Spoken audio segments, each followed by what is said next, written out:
Welcome back to Reel It In. I'm Joe Messina, here with my usual companions. Martin Hallberg calling in from Stockholm, Sweden. And Dan Sapin here in Huntington, New York. Yeah, and today we're going to talk about ownership, and what how our society treats it, how maybe past societies have treated it, and some of the implications and political realities and personal realities that arise from these different approaches to who owns what and what is whose. So Cool. So Dan, I think you had kind of brought this idea up with an article you mentioned. Maybe we want to start there.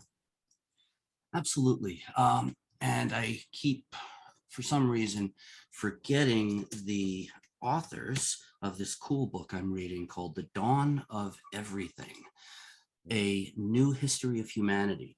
Yes, by David Graeber and David Wengrow.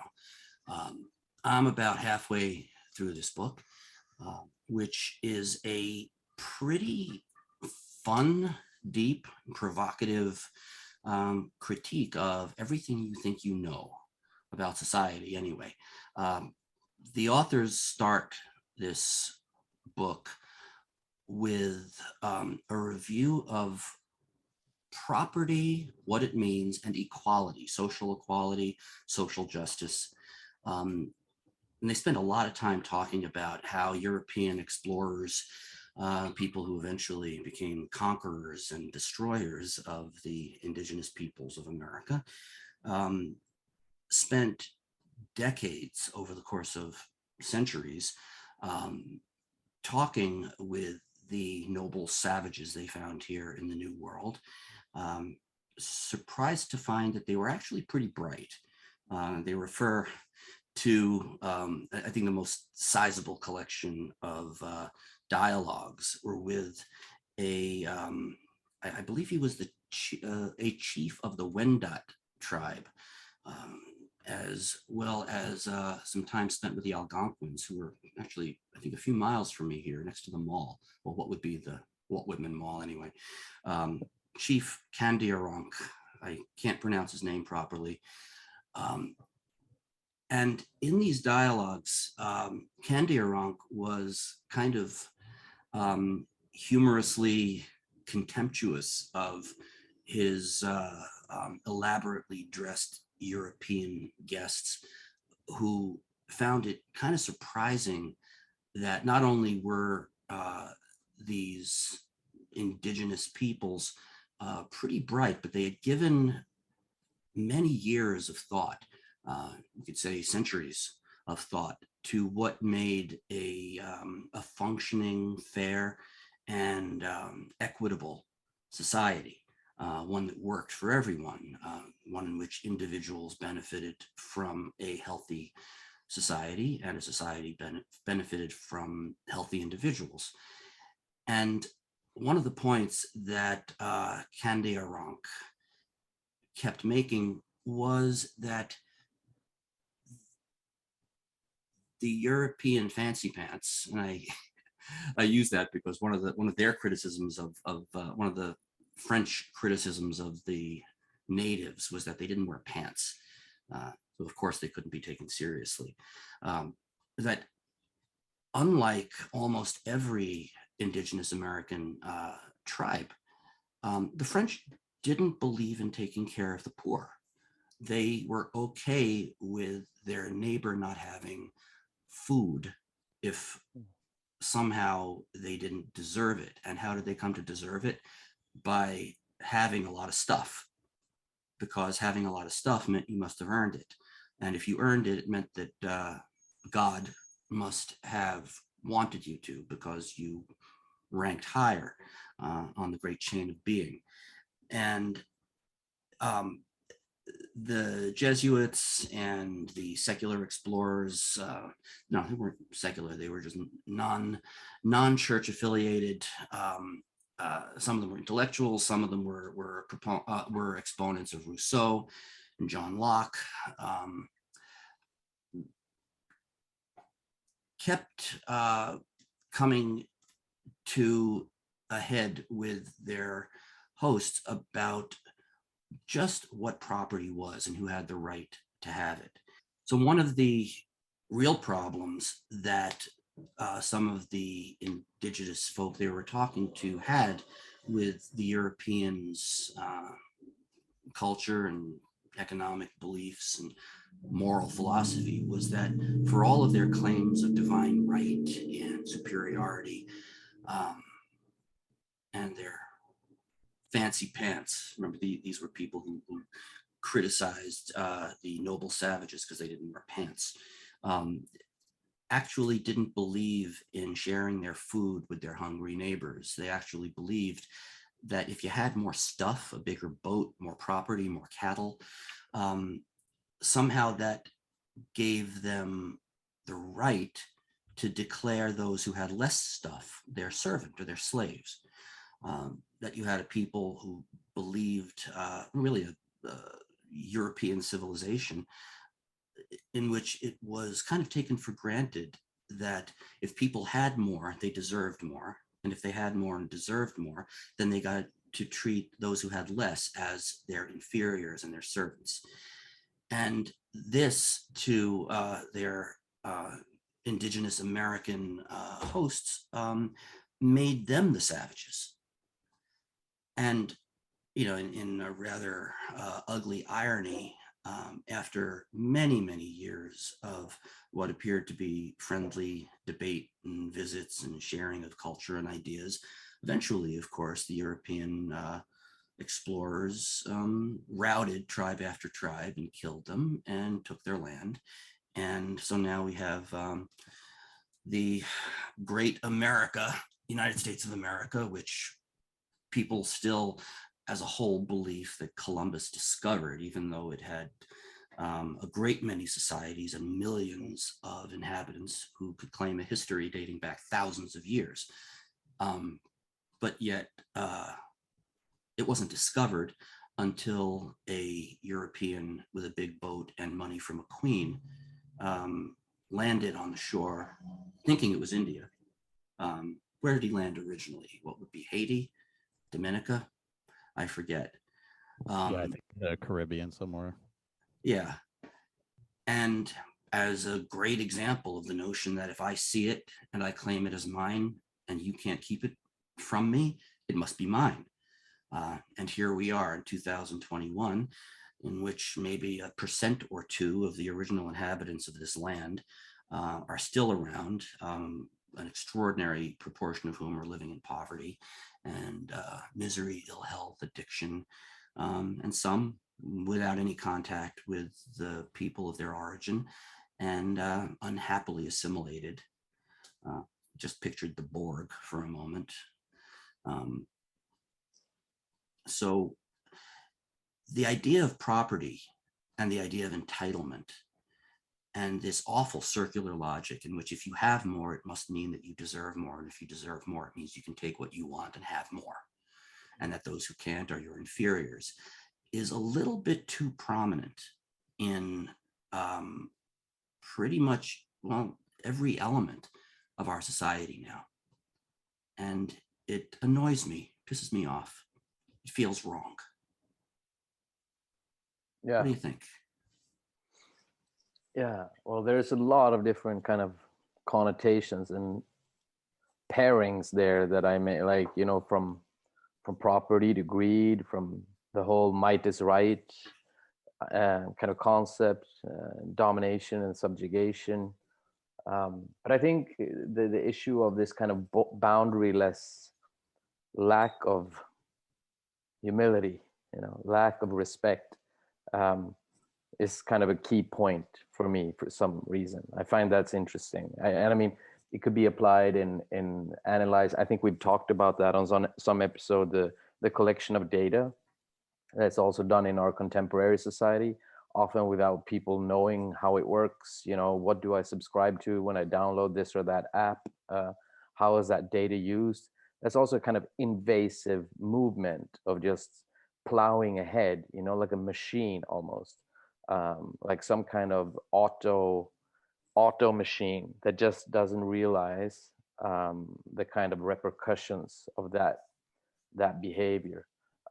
So I think, and that's an interesting point, like where does that kind of lack of whatever is the best word, whether it is respect or humility or self-restraint or um, some kind of inhibiting movement on that kind of destructive colonizing idea, uh, where is that in our society, right? Like where is the social manifestation of the grown-up people showing restraint? Not, I'm not talking now about grassroots movements and the kind of political oppositional voices that try to speak these issues, but more in the mainstream kind of marriage between big money and sad to say, the most centrist politics of these kind of Western nations are in some way or another very tied to the big money, I think. Of course, that argument could and needs to be nuanced if that's what we were to talk about. Not every political party is the same. Not every country is the same. There are, of course, difference between the Democrats or Republican, or in Sweden, the Social Democrats and the rights. So it's not maybe fair to just throw it all out. But to a certain extent in this conversation, I think I'll risk that in a way, to say that big money and centrist politics, they are not showing this. They're not showing any kind of articulated manifestations of a proper restraint and inhibition. That it's paper on, it's words on paper that doesn't really cut it. So I think I would like to go there. I don't really know. We could talk about it psychologically also, of course, and psychoanalytically. But yeah, but I think I'll stop there. But for me, that kind of, what makes it possible for that machine to keep going? Like, what the hell is it that we haven't understood in a way? Yeah, I'm like I'm interested in the sort of well, like you're talking about like this, like as a system wide um thing, like how does this happen and how does it keep going? And I'm interested in sort of the psychology of that. Like Mm-hmm. what is it that sort of I don't think there's anything like inherently like genetically wrong with Europeans in any more than like many European descendants have argued is there's something inherently wrong with black people or Irish people or Mm-hmm. people from Asia. Like um it's definitely not like a you know inherent thing. It's not like the oh well that's that's the Neanderthals and they're different from us. It's like Mm-hmm. no, like no, like it's not, we're not different, but at the same time we are. Like it wasn't until Europeans came here that it was happening to this extent here. And maybe we could uh I don't know if there's like a similar argument to be made about like uh imperial China, and and that kind of thing. But like, Mm-hmm. yeah, like why is it that like a whole continent or two continents really, both Americas really had this like completely different um culture? Is it just like the isolation from the rest? I don't know. All right. Well, you want to take that, Mark? No, you go. You go. I think it's an Yeah, interesting question. Yeah, let's try to unpack it together. yeah. Well, you mentioned psychology here, Joe, and I've been trying to find an angle on psychology to grab this. And my leaning lately tends to be toward Carl Jung, partly because so much of what we're seeing lately in, well, world politics, but American in particular, especially with the rise of Trumpism and the sort of grandiose, paranoid, entitled um, mentality that has sort of mass psychosis, I think, that's taken over a disturbingly large proportion of our population.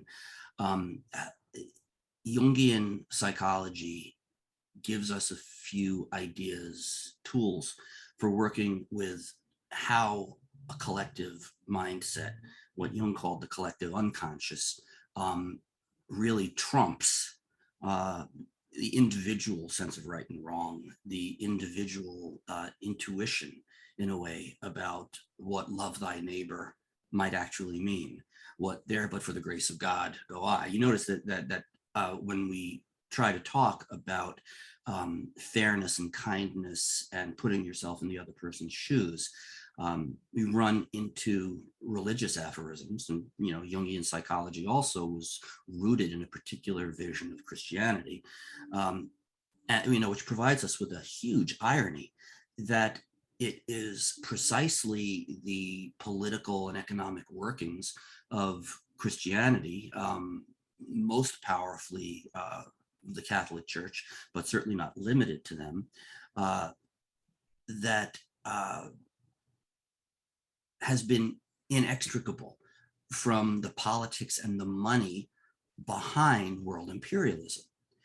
Because remember, one of the main rationalizations for invading the lands of indigenous peoples was to spread Christendom, to expand Christendom and bring Christianity to the heathens.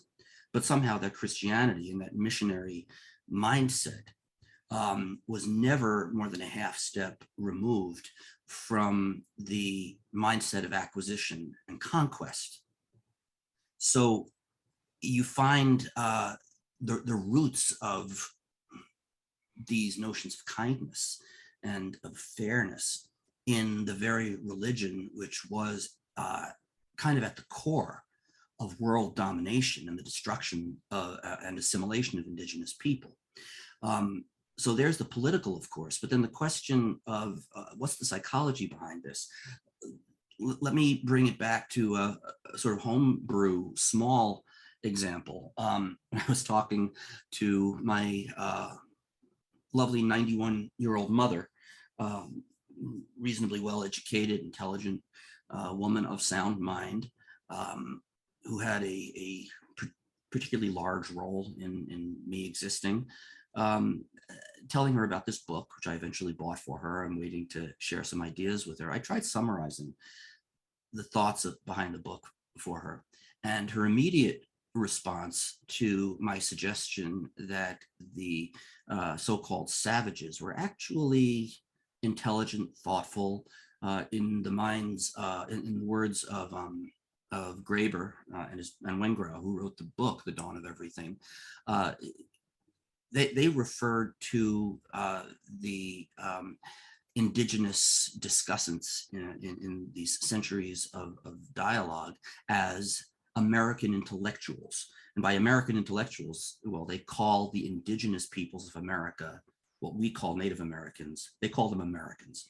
And that these savages, the word, dating back to Rousseau and even John Locke, were actually truly intellectuals, part of a great many indigenous cultures that for centuries engaged in dialogue and worked hard to fashion societies that would be able to maintain, conserve a certain kind of conservative approach to keeping the good alive and keeping their tribes alive, but not by what we consider to be conservative ideals, which are in America inextricable from the free market, that very capitalist creation, that creature, which keeps people fixated on property,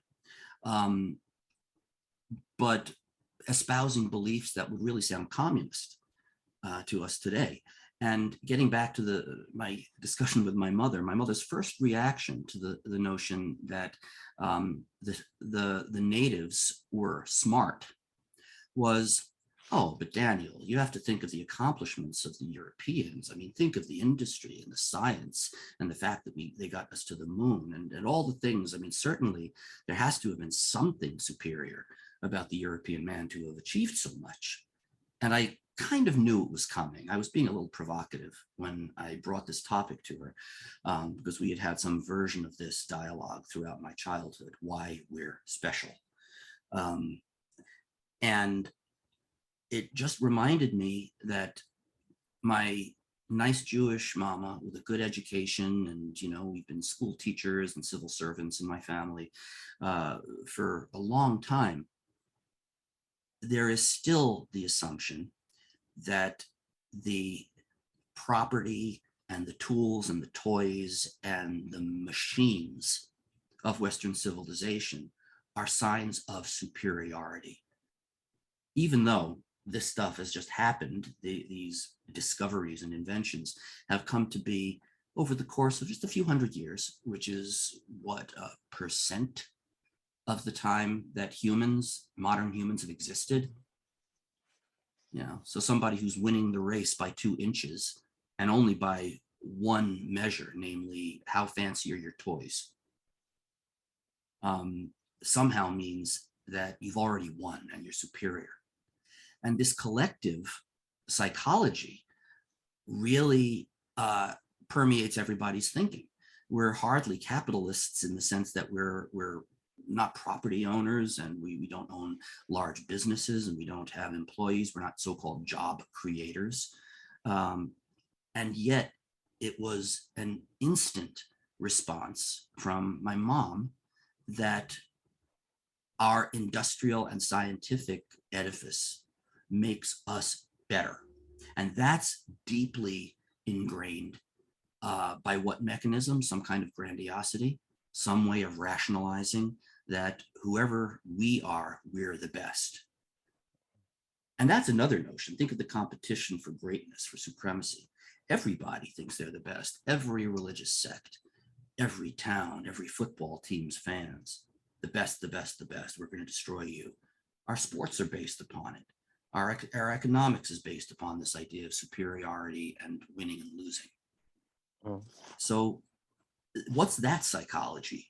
That, to me, those commonplace examples, the way you can compare almost anything that happens in Western civilization to a football game or a boxing match, is an indication of how we think, as opposed to, well, people who've existed far longer than we have. People who believed it was your responsibility to feed strangers when they came to town, and to collaborate and to share any excess you happen to have at the end of the day with your neighbors. I think we have talked in some prior episode about also the relationship to death that is completely non-existent, maybe in the most of the Western world. And I think death, and maybe nature to some extent, but more I think death as an existential predicament and as an existential term, maybe more than a predicament, a condition. I think it's linked to this also, that there is a repression of the anxiety associated with the finitude of human life, the finitude of one's capacity, of one's possible achievements, of one's possible legacy. All those kind of notions are linked in some way to the conception that a human being or a group of people has of their own existence in time and space, basically. So one idea there, in line with what Dan kind of touches up on in terms of grandiosity, and I guess in psychology you would call different kind of narcissistic types of problems or difficulties, even though that term is also used all the time, so it's hard to qualify. But the argument I'm kind of laying out here then would be that if it's grandiosity that is driving this machine, it's probably linked to a repression of anxieties that could deal with things like death and limit and finitude. And in a more psychoanalytically informed dialogue, that could be also linked to language and what Lacan calls the symbolic, like the way, and which is traditionally in the more old school, maybe patriarchally configured traditions also linked to the father in a way, whatever that is, the name of the father. It could be one's own dad, but of course also there is the image to the church and, you know, the father up there. And why does this have to be a father? It's an interesting question for a non-religious guy like myself. Why does the man upstairs needs to be a father? But the Holy Father and the name of the Father and language and symbolic principles and the no, the limit, the border, the thing that says this far but not further. There is a certain difficulty in relating to that limit, I think, when we talk about these structures that just keeps going on.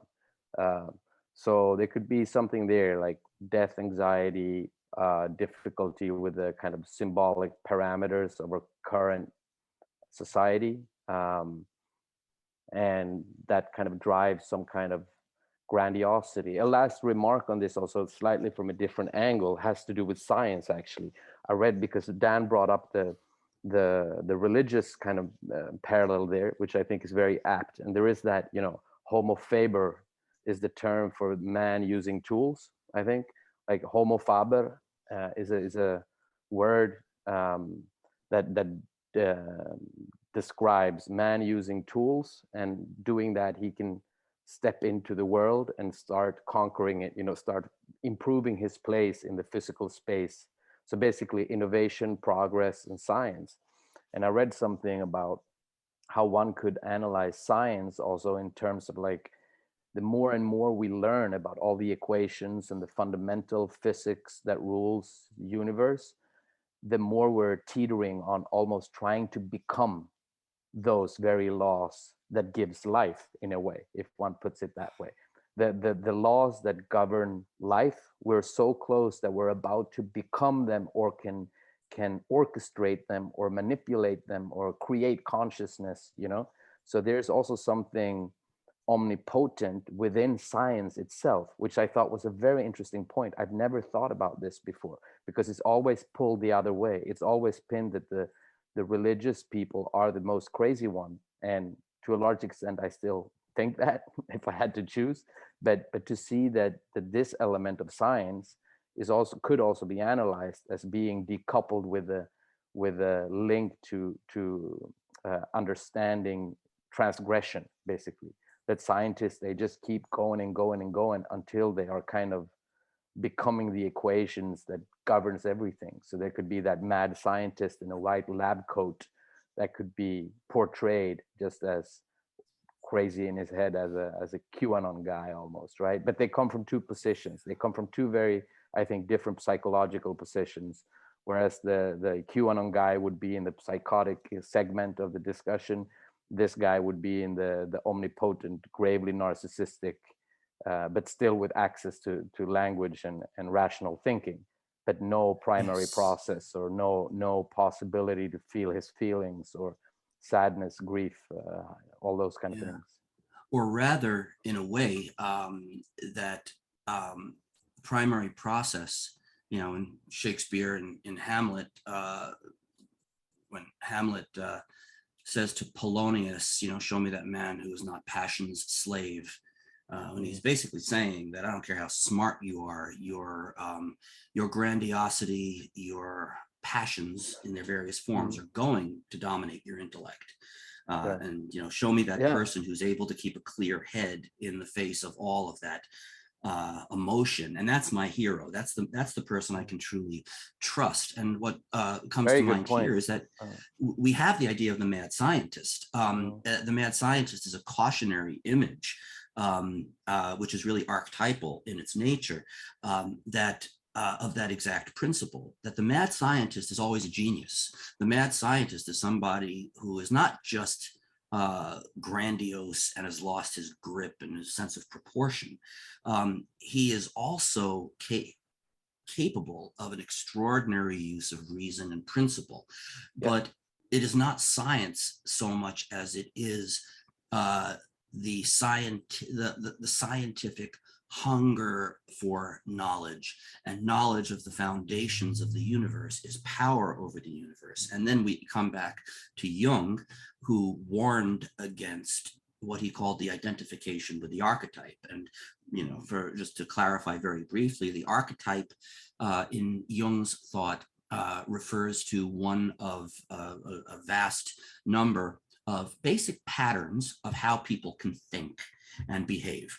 So much as, we take it for granted that there are shapes to the human body, our sort of near bilateral symmetry and 5 fingers, 5 toes, etc. Our thoughts also take certain characteristic shapes. And the archetype itself is never seen. It's just a template. It's just a pattern. It's unique for each person. But an archetype, for example, would be the archetype of the conqueror, the archetype of the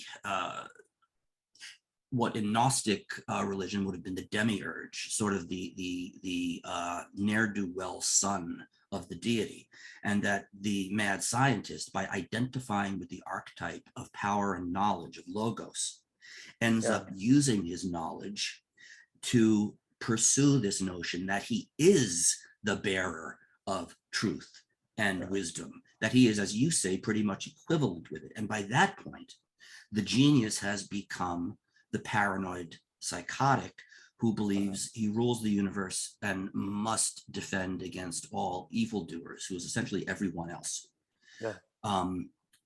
craving domination. And I think you raise a very important point there. You point out the patriarchal and the masculine. The logos is the masculine function. It is the power of words, not simply to describe, but to delimit. Words differentiate. Words put limits on meaning. They make things discrete. Words are power. Back even in Judaic mysticism, the name of God is impossible to say.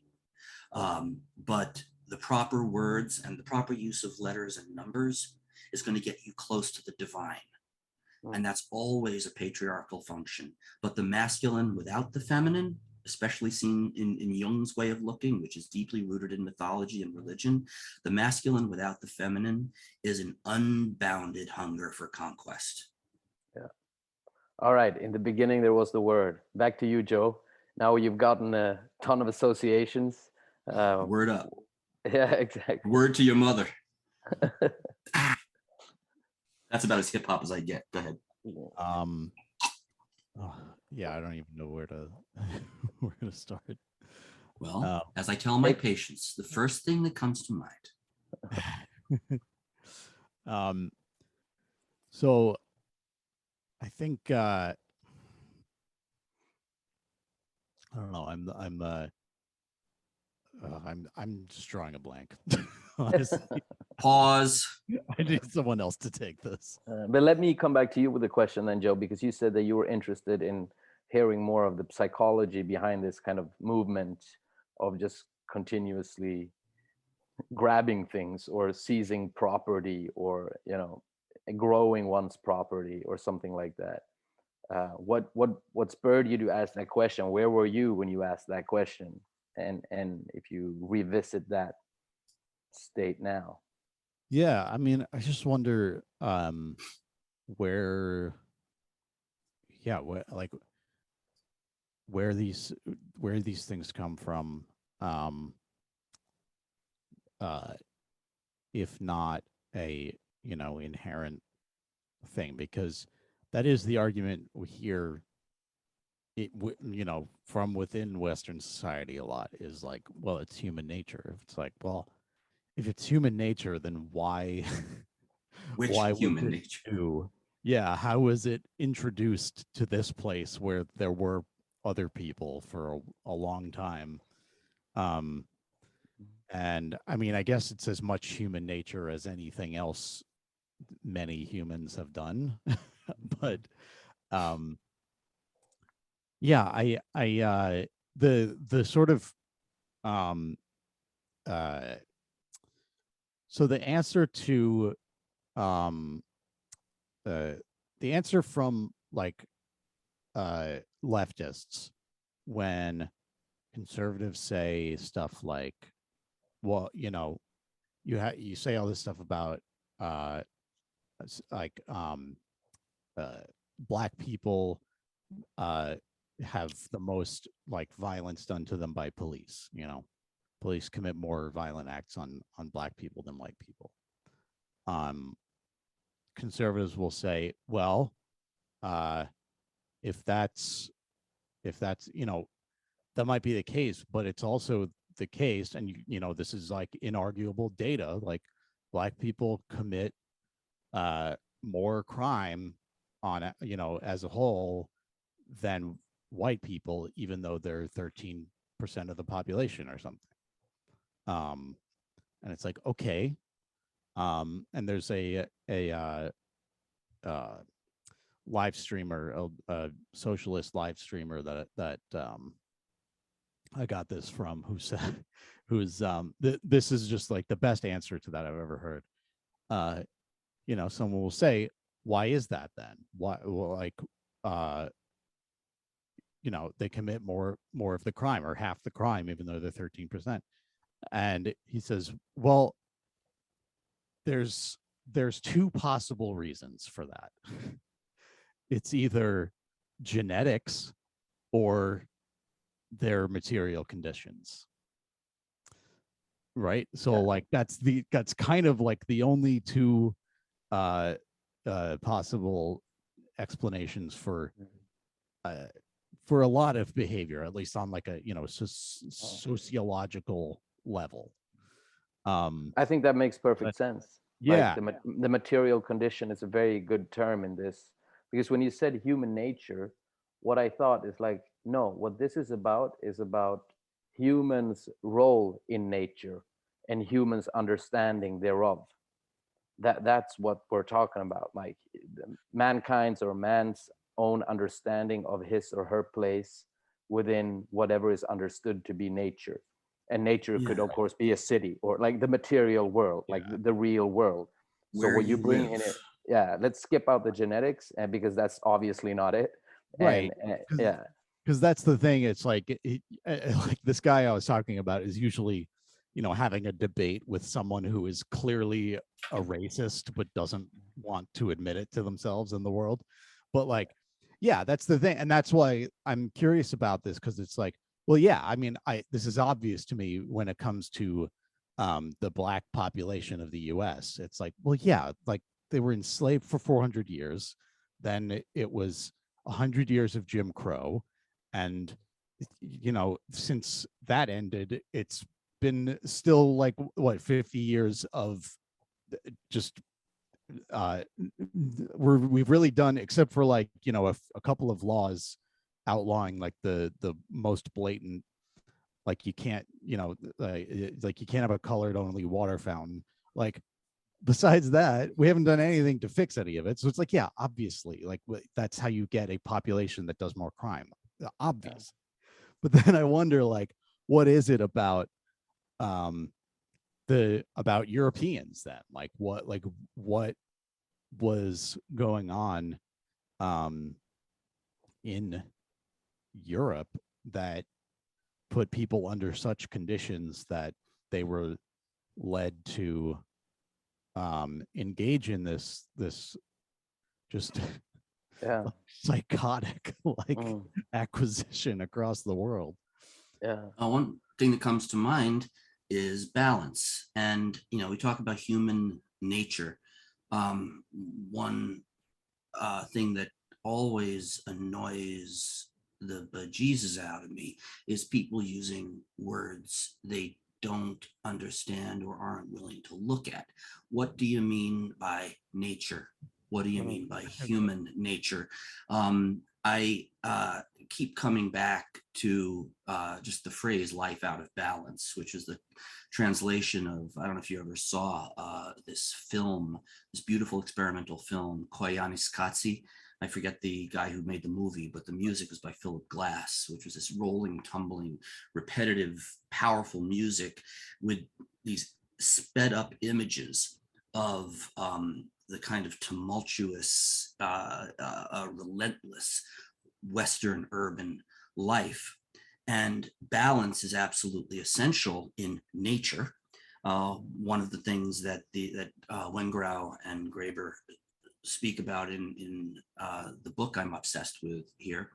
You just mentioned on a couple of occasions that um, all the other species on this planet, well, for the most part, live in balance with their world.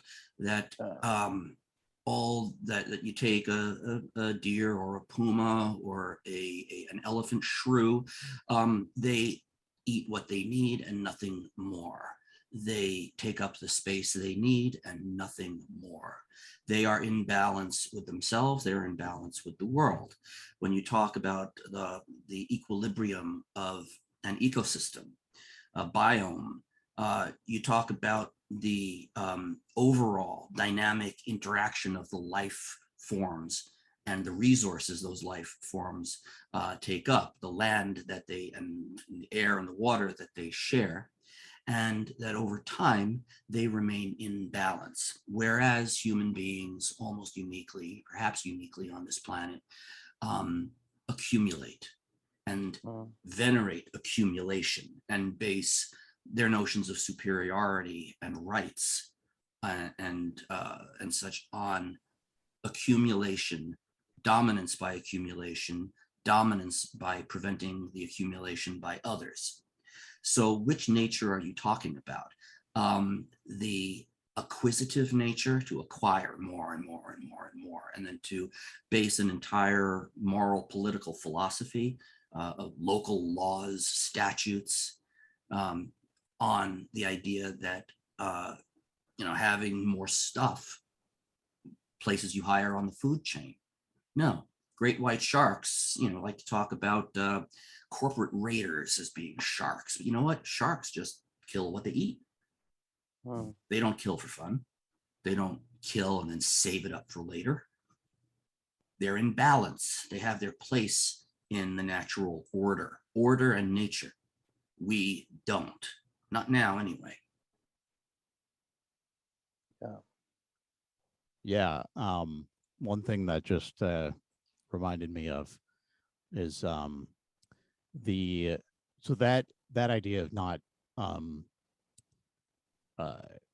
being wasteful is interesting. But so I was just at my IMT meeting, my communist meeting, and the we were talking about the reading this week was Lenin's Socialism, Utopian and Scientific. So it's sort of an investigation of the difference between utopian and scientific socialism. I am not sure I could explain the difference. Oh, it's self-explanatory. But there was an interesting part about he was talking about how we can't flip over society overnight, and we don't want to throw out the entire society that we have, and that's not what they did in the Soviet Union. You want to have the socialists become the government, and then use the existing infrastructure to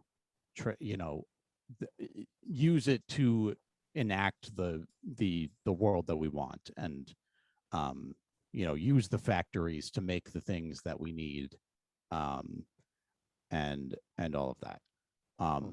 But you just don't have a factory owner getting rich from all of it. That's the main difference. The interesting part, though, is that socialism and communism don't say necessarily that, oh, we shouldn't create more than we need or take more than we need. We should have plenty. We should have a surplus of everything that people need, but just use it to give it to people. And, the way that food producers and food sellers in the US will throw out all the excess that isn't sold, and they will even chain the dumpster shut or like pour bleach on it so that no one can take it, because it's like, well, if it, if anyone can take it, that like reduces the value of it, and then I can't sell it and profit. It's like that whole thing. um but the idea was that no, we have a world now where it's a global community, and we are able to produce so much more than we need, um, that we could actually just use all of it and give it out to everyone, which is a unique position to be in. And it's why socialism is uh from like Marx and Lenin, especially, like the idea is that we're not going back to say like what Native Americans were doing. Well, what they were doing was very good and noble in a lot of ways. This is like the next evolution of society. It's that we can actually do this now. We can um, uh, uh, create enough for everybody. Um, so that's Mm. just that's what I thought of there. Yeah, so what you're saying is that, or as I hear the last part of it, is that, which makes sense to me, that the technology is there. I think, Dan, you brought this up in a previous episode as well. I mean, we could definitely feed the whole population 5 times over if that's so. There is an issue of intentionality, which brings me back to that what you said, Dan, about balance. I think that's a key point, that it's hard. Like I'm searching for something inside myself, and I find also it was interesting what you said in the beginning, Dan, about how certain Christian kind of, or religious at least, morals or imperatives got corrupted and used within institutional settings that actually wiped people out in a way. That's how I heard what you were saying, at least, that issues of fairness and kindness and things like that from the beginning. Yeah, I don't know the scriptures, so I shouldn't be talking, but as I understood what you were saying that those terms were there at one point with a genuine intent, but they then ended in institutions that turned out to be otherwise, right? So I think there is something there. There is something in those kind of, what are they? Are they morals? Are they codes? Are they imperatives? But those kind of often religious sounding terms, like, for example, humility, solidarity, fairness, kindness, truthfulness, um, reparation. Uh, what is it? Is it repent? I don't know, but lament. Repentance, yeah. Yeah, laments. No, but you get my vibe. Lamentation. Yeah, I think there is something there in these kind of words, even though I can't really do it justice. I can't really find it within myself properly, but I know it's there somewhere. And I think when you speak about balance relates to words like those, maybe not exactly those, but and I mean they can be found outside of religion as well. Of course, they can be found in psychoanalysis, among other things, in terms Mhm. of love as a talking cure. But I think the balance has to do with stuff like that, no, with stuff like trying to be kind, trying to do right, trying to and what that would translate into on a more social kind of setting, I don't know. Like those things don't really exist apart from silos in terms of different movements that come together for certain things. Like we talked to what was his name, George, when we talked about Floyd, right? So, and we talked about love in certain kind of communities that way. But on a more widespread level, um, I think that's what's hard to find. Like I don't believe the politicians I see on TV. Like Oh, they don't strike me as truthful or intentionally warm. There yeah. is that psychological assessment of trust in other people. I've read in terms for school. It's a couple of American scholars that broken it down to two components, and the one component they call warmth, which has to do with how do you judge a person's intentions?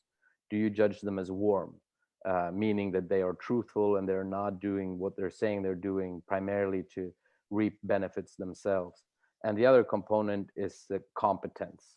So is the guy or gal in front of me, does she strike me as competent in producing the change she's talking about?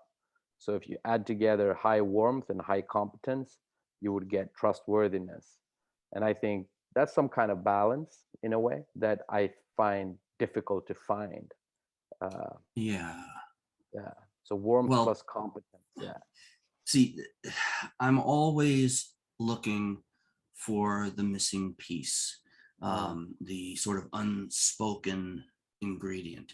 And when we talk about warmth and competence and trustworthiness, well, there are plenty of warm, competent people out there, but the point that is seldom addressed unless we're explicitly talking about what's wrong with politics, what's wrong with the electoral system, what's wrong with a particular candidate or leader, is the question of what makes an American, I'll stick with an American politician at the highest level, what makes that person different? What makes them capable or even desirous of being an elected leader to begin with? Why is it that we I just flashed back to the Future when Marty McFly goes back to 1955 and is trying to convince Doc Brown that he's actually from the future, and tries to tell him about some things that pan out in the years to come. And Doc Brown, Christopher Lloyd, says, "So, future boy, tell me who's president in 1985? And he says, "Ronald Reagan." He goes, "Ronald Reagan, the actor?" And he says, I forget who he said, "Who's vice president? Calamity Jane," or somebody like that. And the joke there is that, in fact, we keep putting literal and figurative actors up there as leaders. Either we have the great political salesmen who are able to convince people to trust them, which is, of course, a sociopathic kind of trust. It's based on nothing. You know absolutely nothing about what this candidate's capacity for doing what they say they're going to do happens to be. You know, you have no interactions with this person. You're basing your trust decision entirely upon what the large-scale media and the people you already tend to trust and believe in among your neighbors tell you. You know, why is it, do you suppose, and I don't mean to get off onto another debate here on another topic, but while the Republicans were enthralled to Donald Trump, who most of them knew and said in private conversation was, you know, a psychotic ignoramus. I mean, the guy knows nothing about any subject except his own desires. No knowledge of history, of politics, of psychology, of geography, while they're venerating a caricature of the callous businessman. The Democrats ended up trying to pick between two kindly old grandpas who would give you a $5 bill and a hug while you sat on their knee and complained the kids were bullying you at school. Bernie and Joe, nice old men who also happen to have been career politicians, you know, without talking about the virtues or downsides of either of them. Come on, you do not get to be elected to office after office after office by the time you're 70-something years old without having sold yourself hundreds of times, without having made deals that would have made any of us sick to our stomach to put our names on. Yeah, I think Joe Biden is a nice guy for a politician. I have no particular faith in him as a leader or as a thinker, but do we actually have any basis for trusting these people other than the show they put on, which happens to have huge money behind its production so that it can be as convincing as possible? So this notion of trust is an absurdity. What's the missing piece here? Yeah, one missing piece there is what do you mean by trust, and in whom are you placing your trust? And I want to flash back to it was a response to something Joe was talking about before, having to do with this idea of balance. When you talk about, I used to ask this question occasionally, even going back to high school days. You know, my father liked to pose himself as a fiscal liberal and a social libertarian. You know, invest money, lots of it, in the important stuff, but stay the heck out of my private life. But when I would say things like, well, wouldn't it be easy to just deliver the food to the poor people? And his answer, and I've heard this from countless others, particularly of the conservative stripe, would be, oh, that's just naive. Whenever you talk about doing good for others, about caring and expressing your care in action, the first word that comes up from the naysayer is, you're naive. What do you suppose is meant by that? And what's wrong with it? Very good point. What's the naivete? Joe, What meant by that? what, since as our literal card carrying socialist here, why would someone brand kindness, and even just, it shouldn't even have to be kindness, it's just what you do. If you have extra food and that guy's hungry, you give it to him. You don't have to make a show of ordering the homeless guy a hot dog because there happens to be a vendor on the corner, you know, and tell yourself you've been a nice person. It goes without saying that you care for others. Or why is that naive? Right. I mean, I don't know. I think it's you know, I could get into like the decades of CIA propaganda that has led Americans to believe that there is you know, no way we could get even close to that kind of society without devolving into just lawless chaos. But As I opposed think to the lawful chaos we currently have, yeah, or the yeah, lawless order. right. But yeah, I mean, I think it's also true, and a more interesting answer to point out that, like, I think it's generally uh I don't know, I think a lack of knowledge of like what's going on outside of our, not only our country but our time period, and like the uh the Western world in general, and even, but at the same time, but also like even just over the border in Canada, they have healthcare, you know, like it's there's things like that where it's like, wow, you're really not looking around, are you? Like you're just you're just like, I've never seen it, so it probably doesn't exist. I think it's just an ignorance and uh uh yeah, just a learned cruelty. But it's, yeah, learned is better, I think, because what Dan is pointing to is that it's a tutored ignorance. You talked about a show, Dan. You said that Joe and Bernie are two old men that perform in the show that we all agree to watch, right? So that was the argument that was coming. And what I think, when you told that story, I had this phrase popping up in my head that goes, "The emperor has no clothes. The emperor has no clothes." Do you guys know that? The fable? Yeah. That's a biggie.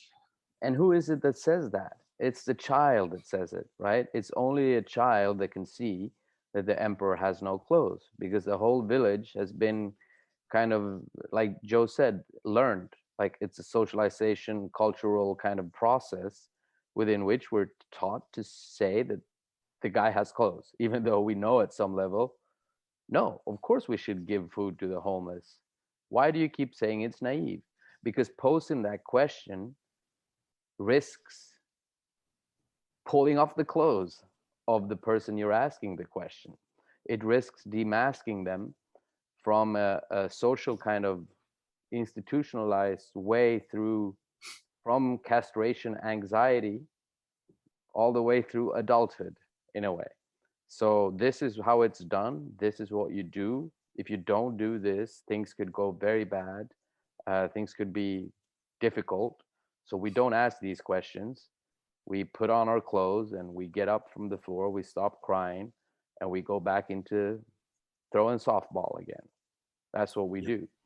So that's my kind of associations to this, and I can't really pin exactly what that is, but that it has something to do with the yeah, you know, like Freud wrote the culture and civilization and its discontents, right? I mean, there's something very deep in the question in the stuff you brought up there, and I can't say exactly what it is, but those were my thoughts. The emperor has no clothes is the child that asks this, and that there is that kind of socialization process through which we be supposed to become adults, and in which it's included that certain questions you stop asking at a certain point because they're too painful to reckon that the people don't really have an answer.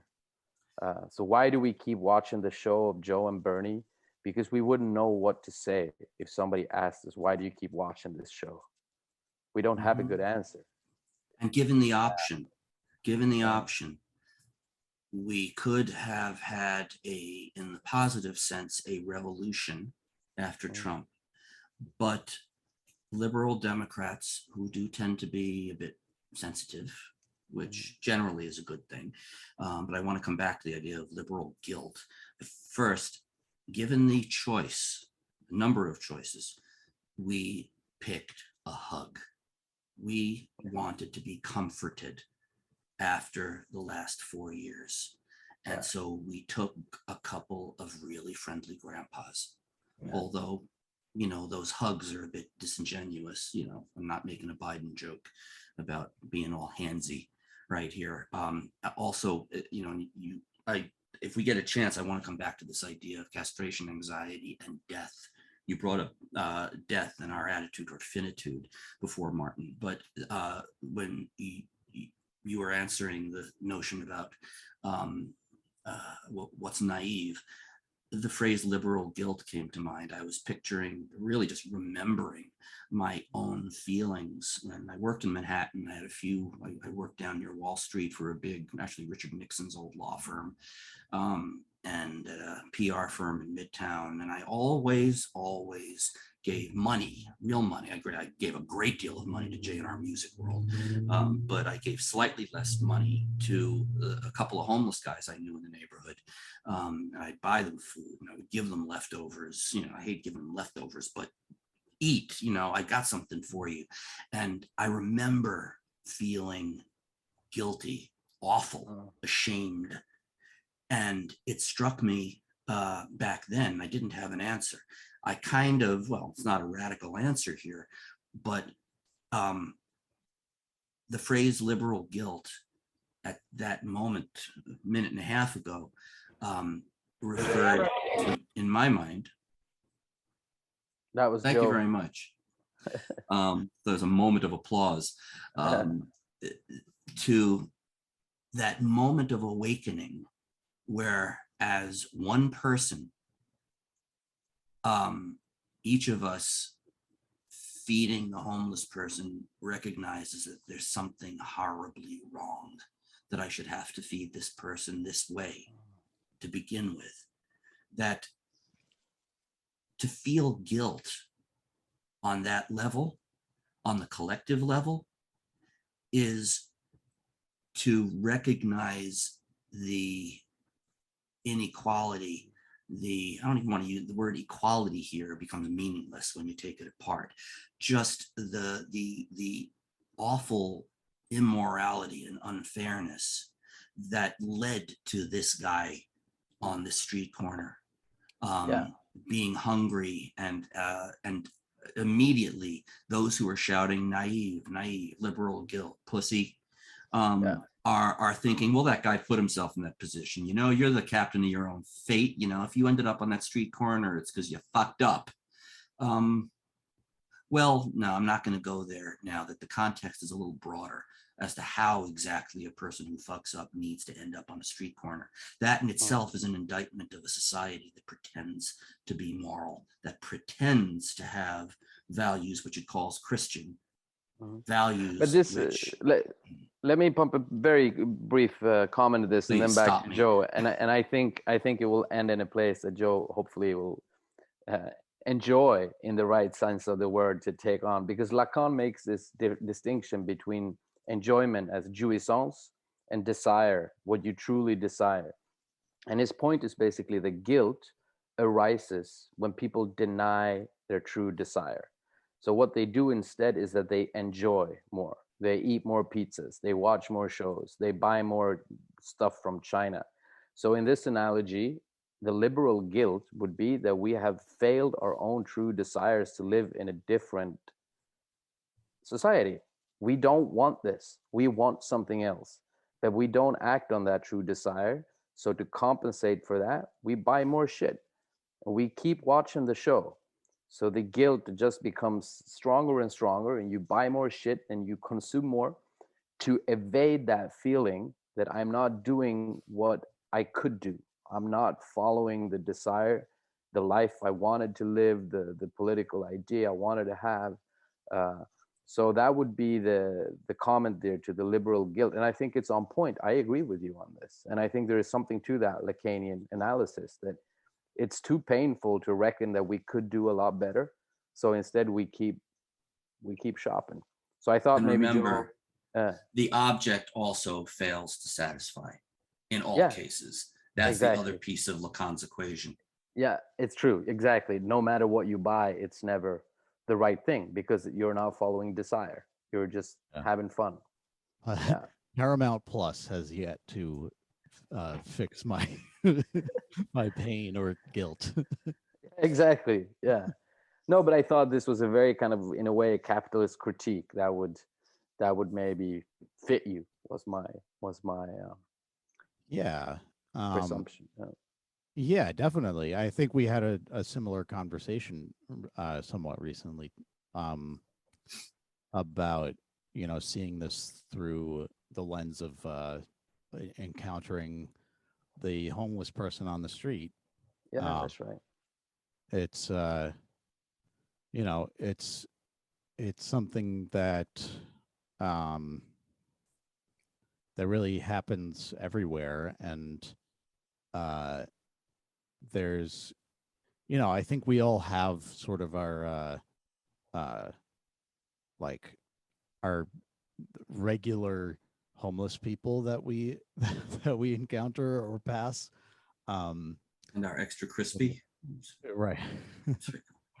um, in the U.S. for sure, and like I'm sure elsewhere in the Western world, it's pretty crazy. I mean, just on the I don't know if I'd say downtown, but like in our little area of Boston, down the street, there's like where we go to CVS, and there's restaurants and little shops and stuff.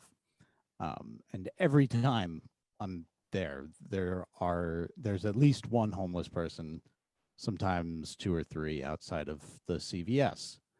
So it's like you're encountering this every single time you go to to buy shampoo. It's like the like you're um at, at least in a small way processing that, like it's a little bit of a guilt and sometimes an anger at society, and like a hopelessness, like all of that like goes through you a little bit each time you have to go there. Mhm. um and yeah, it's just wild. And I wonder if this actually can lead us into our tie-in with the property discussion at the beginning, um which is this made me think of it because they're sitting outside CVS, and obviously CVS owns that building and probably wouldn't want them just hanging out in there. And it's like it's cold now, and it's really stupid that there are 2 or 3 people that just have to sit outside because they don't have somewhere else that they can go. And yeah, so the Marxist idea of private property versus personal property is interesting to me. Private property being more of like the capitalist uh, idea of, your landlord, the building you live in is your landlord's private property, or like that CVS building is CVS's private property. Personal property would be more just like everyday items that individuals own. And think of the word private, which has the same root as privilege. Yeah, that's true. And that's a good point. It's how many ways are there in which those types of property owners are privileged in society? Like, you know, so landlords, right? So landlords will own a building, or like our landlords own our apartment. It's like a condo complex. And basically we just give them money every month. And there's this insane thing that happens in the US where a lot of people my age are experiencing that they will be turned down to buy a house, or they would be, because they can't afford the their credit's bad. Like, it's determined that they wouldn't be able to pay back the loan and whatever. So then you go rent someplace that costs more every month than the mortgage would on the other place. Like, so then you don't get the privilege of being a private property owner, which, home ownership is one of the largest or the best ways to build wealth in the US, and maybe in Sweden and other European countries too. That's how you do it. And it's the reason that a lot of us have some like generational wealth that Dan, I don't think you or I are like particularly rich, but we do have families that like are somewhat comfortable because of these types of things. So it may have been some poor Italians and Jews that came off some boats 100 years ago, but they were allowed to do this, to build up something. And when we to go back to the systemic racism again, like, that's something that was not afforded to Black people. So you can say like, well, it was 50 years ago that we ended Jim Crow, and it's like, okay, but like 50 years ago, like, my family was already kind of set up. Like, this is within several generations, lifetimes, that this supposedly ended. So yeah, I think the first thing that had come to my mind when we brought up this property discussion was Kyle Rittenhouse, which is it's not at the forefront of the case, this idea of property, but if you look at his defense, and you look at what people have said about it and what people said about the BLM protests and riots, or whatever you want to call them, it was this idea of damaging property. There were a lot of fires shown on the news, and things smashed and vandalized and whatever. And there's a whole other thread we could go down of like, you know, how we should feel about that. I personally don't really care if no one is getting hurt. I don't really care about a Target or a gas station or a police station. Um, uh, and you know, the way I see it is the police, when the police kill someone on the street, um, completely unnecessarily, uh, that they are the ones who have broken the social contract. So, you know, there's that it's kind of like, yeah, some stuff's gonna happen after that. Like, you're the one who sort of like started this back and forth here. But yeah, so Kyle's defense was he was there to defend this gas station, I think, or car dealership, something like that.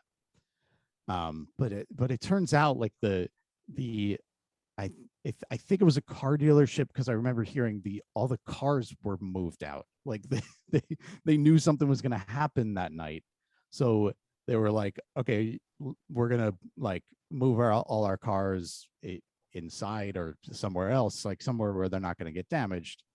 We're going to board up windows and whatever else.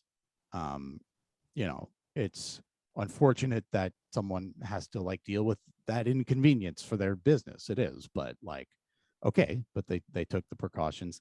And then Kyle Rittenhouse claimed that he and I think a couple of other people had approached the owner of this business and said, hey, like, we would like to just kind of watch over your property, make sure nothing happens, and that he accepted. But the guy claimed, no, actually, I never talked to them, and I never consented to anyone coming in to defend my store. So this whole thing is very weird, because I don't know that defending a used car dealership, with or without the consent of the owner, changes the facts of the case at all. But what did it change, if not the facts of the case? Well, uh, I think it changed something for the people who like to bring it up. I think gives them it gives themselves more permission to defend what he did. I think Because of property, the status of property in the equation, right, just the mention of it. right. Um, yeah, and it's interesting then how the same people also make the argument that well, he actually had a job, like he you know, he was 17, but he was the lifeguard somewhere in Kenosha, apparently. And and his dad lives there. I guess his parents were split up, and his dad actually lived over in Kenosha. And it's like, okay, so uh I still think he probably should have been at home. It could have been at his dad's house in Kenosha, but I don't Instead think of going to a riot with an assault weapon. right. um, so it's interesting that they are they bring this idea of private property into it, but then there's also this other whole thing where it's like it's his community, it's his dad lives there, he works there, and it's like, okay, well, I thought we were trying to make legal arguments here. I don't know what any of that has to do with it, because that's not private property. I mean, if someone like, you know, uh, threw a rock at his dad's window of his house, like, okay, that's a little different. But like, it's not your town to defend. Like the whole, you know, this is all stemming out of like people defending the police, and the police is like right to do their job, and it's like, okay, then let them do their job. Like, Let me bring in an analogous situation. I think it's a good moment for this. Ahmaud Arbery, the young man who was shot to death. We have footage of the murder just shortly before Rittenhouse was acquitted. The three men accused of killing Ahmaud Arbery, Travis McMichael and Gregory McMichael and William Bryan. Arbery was, by all accounts, a pretty straight-laced, decent, nice-looking kid, young man. He was jogging through a neighborhood adjacent to his own. Yes, he had a habit of, as did a number of people in the community, the rest of whom were white, going into a home under construction and apparently getting a drink from a hose that was left on that property, which was private property. It was somebody owned that land and was building a house on it. And here's a guy, with his MP3 player and taking a run in this nice neighborhood. And one of the defense arguments was that these three men had reason to believe that he had been or had intended to commit a crime on private property. And in order to support this argument, they point to the fact that he went into private property for nefarious purposes, I don't know, hydration, and that therefore they had a right to try to pursue him, and that the only reason they shot him dead was because he tried to grab their gun from them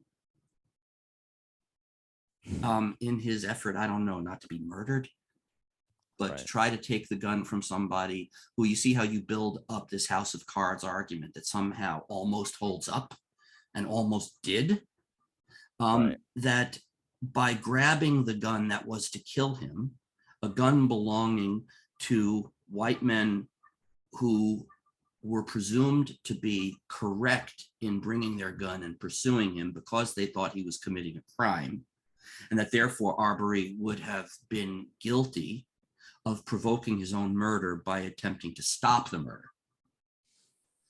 That this kind of thinking, which brings private property and gun ownership into the equation, an equation which is tilted quite dramatically towards the white guy being justified in whatever he did, and the black guy being presumed guilty, even though the white guys are the ones on trial.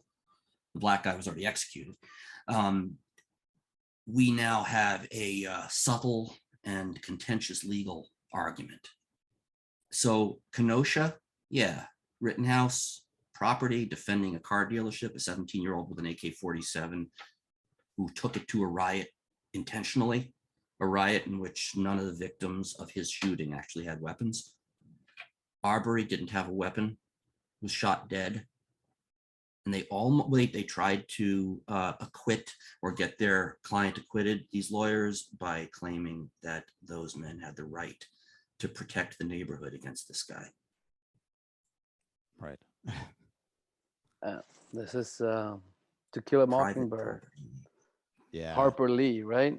Yeah. It's fascinating in a way how things.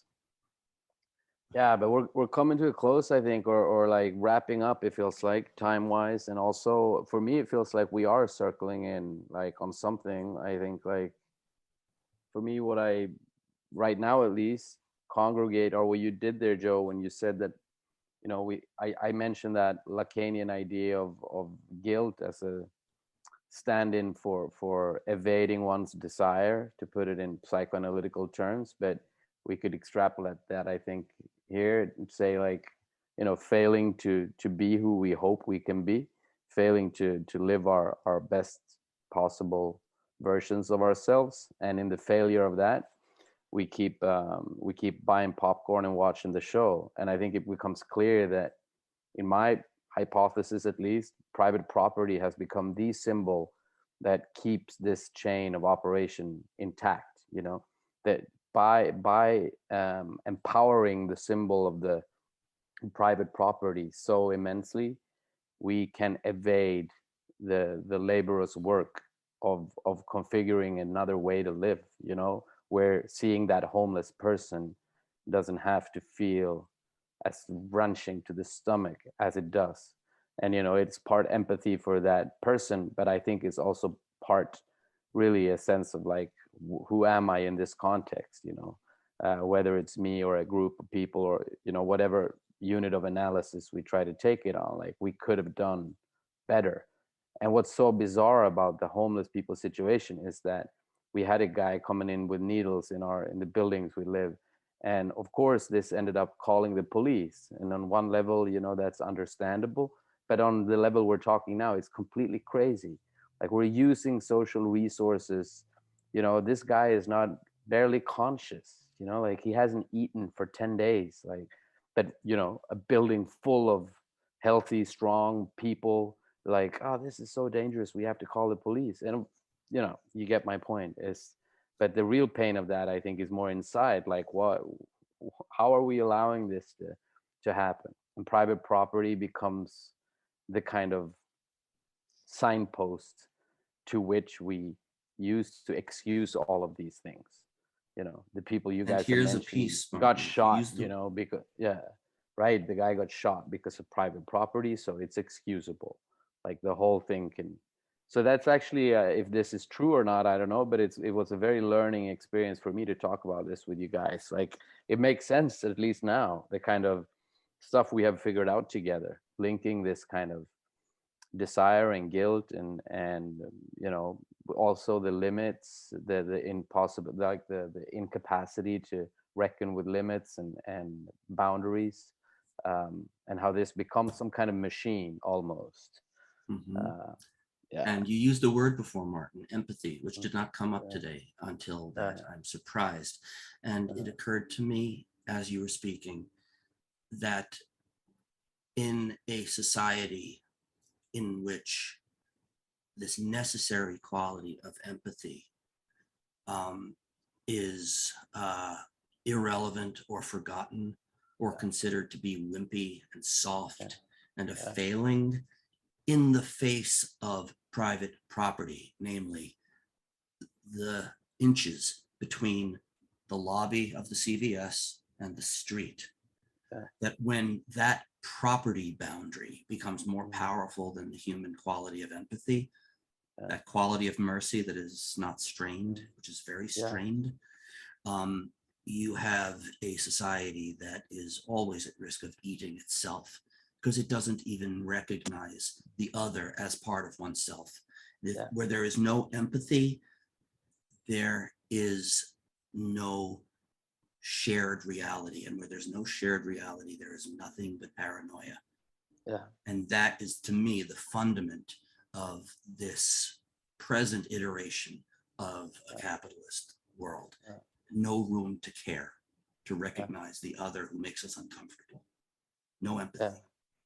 Yeah, and the route it takes is that repressed shame that turns to guilt, that becomes more consumption. So I think the empathy is there.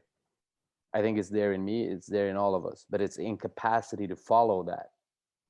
It's the cowardness, almost one could say, to follow what's true. There are no rooms, there are no structures, there's no avenues, there's no possibilities, or we don't seize them. And that disguised comes out in this kind of building bigger towers. I'm so upset by this that I'm going to have to boot up my high-end audio system and listen to some blues played by old poor black men because I can't bear the thoughts I'm having right now. But those headphones are really good. I don't have to think about the sadness anymore. This I was just reminded of what you said before, Dan, about you know, how what are the people in the halls of power, what's wrong with them, what's like, what is it that keeps this whole thing going? And I do think private property is a very good answer to that. I think what goes along with that is that it's very I don't know, it's very few actual individuals who are the ones saying this is going to keep going because I want it to. And the rest, it's their job. And what are they going to do? Not do their job?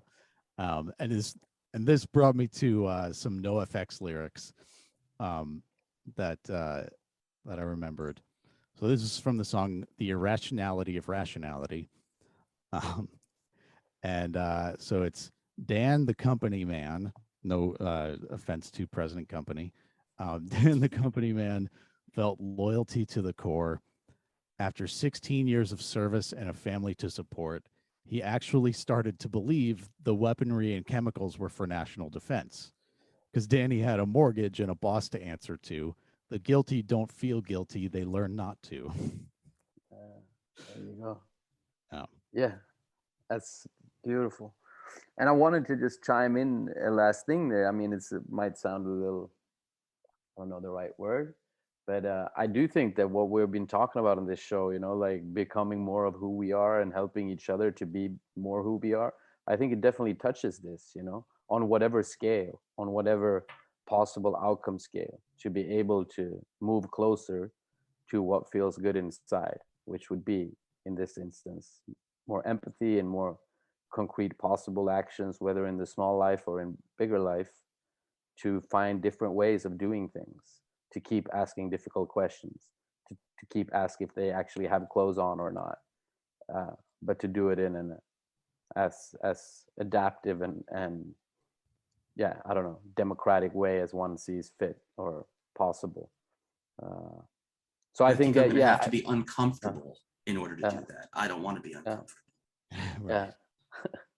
No, but I wanted to bring in this show because it felt like what we have been talking about, like becoming more of who one is and inspiring others. I think what we've talked about today really touches that. If one thinks about it deeply, it really touches that, at least for me. Yeah. You're not alone there, brother. Mm. All right. Well, I think we found something here today. So destroy property. That's my that's my message to the listeners today. And legally, this is satire. But I am Joe Messina. Thank you so much for listening. And I'm Martin, calling in from Stockholm. Thanks for a great talk with you guys today, and hope the listeners find something of value. And I'm Dan. I agree. Bye, folks.